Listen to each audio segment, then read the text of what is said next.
little to do with XRP, the coin that you and me invest in.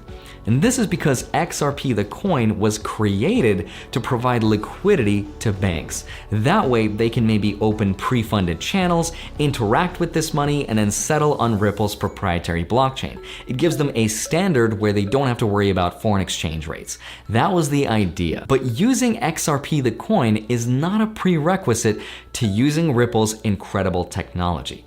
Theoretically, you can use any other type of currency and it'd be just fine. And this is why XRP and Ripple is very centralized, because it is owned by a company, which means XRP can be changed at a moment's notice. And because of that, this is what ended up happening. Hey, I heard you're printing money. That's not cool. Let us introduce ourselves. We're the SEC. So here is why XRP and This is my response on YouTube. Andrei Jikh on his opinion about XRP. Many false YouTubers don't fully understand what the difference between centralized and decentralized. The fact he gave his reason why Ripple got sued by the SEC already shows he follows mainstream. This is why I tell many of my audience be careful how you watch on YouTube and listen to. Many peoples are either asleep or don't want us to know the truth on what's really going on. Now, let's begin about the fundamentals about Ripple. XRP, the topic of decentralization in blockchain, is wildly nuanced, misunderstood, and, frankly, evolving. Bitcoin and Ethereum are currently viewed as the gold standard for decentralization, meaning they are architected in a way that no single individual or minority group can dictate rules or rewrite transaction history. The power of blockchain. Since these blockchains are considered decentralized, then by design, the XRP ledger is also, if not more so, decentralized than both Bitcoin and Ethereum. To really understand if a network is truly decentralized, it's important to first understand the underlying design. Proof of work, Bitcoin and Ethereum, and XRP ledger consensus. Bitcoin and Ethereum use proof of work algorithms. This system rewards individuals, known as miners, for validating transactions by paying a fee for their work. This was a great starting point for a decentralized system that incentivizes complete strangers to contribute to the greater good of the network and make forward progress. But as time has gone on, clear limitations have manifested. Blockchains that use proof of work can be subject to centralized control, where a few miners have significant control over the system. The XRP ledger uses a consensus protocol that relies on a majority of validators to record and verify transactions without incentivizing any one party. This is one of the main reasons why I began working on XRP ledger more than 6 years ago. Validators are different from miners because they aren't paid when they order and validate transactions.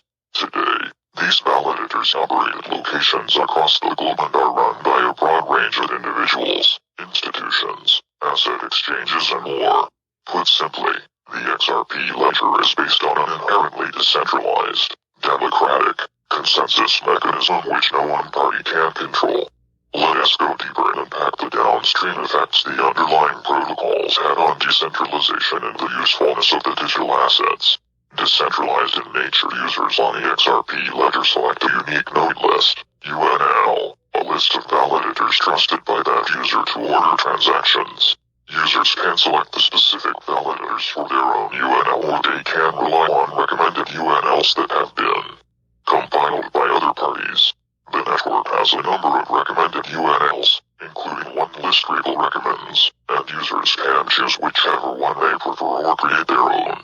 The XRP ledger is and always has been inherently decentralized because the users always retain the freedom to change their UNLs under corresponding validators that they trust.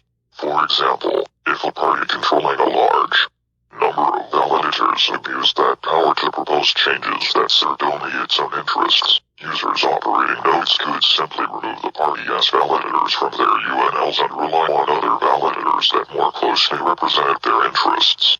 Every user is the ultimate authority of the code his or her server runs, and therefore, the rules under which it operates. If a server as code does not support a particular set of rules, then that server can never operate under those rules. This means validators cannot conspire to enable a network rule change that does not have broad user support. Nevertheless, To increase the resiliency and diversity of the network, more than half of the validators on Ripple has recommended UNL are operated by people or groups external to the company, and Ripple continues to add even more independent validators to the list. This further demonstrates that Ripple's validators do not wield meaningful power over the XRP ledger. In conclusion, the XRP ledger is in many ways a more transactional, functional and decentralized ledger than either Bitcoin or Ethereum, which will only increase over time. Andrei, if you're watching this, you need to take down that video about XRP because you have no idea what you're talking about.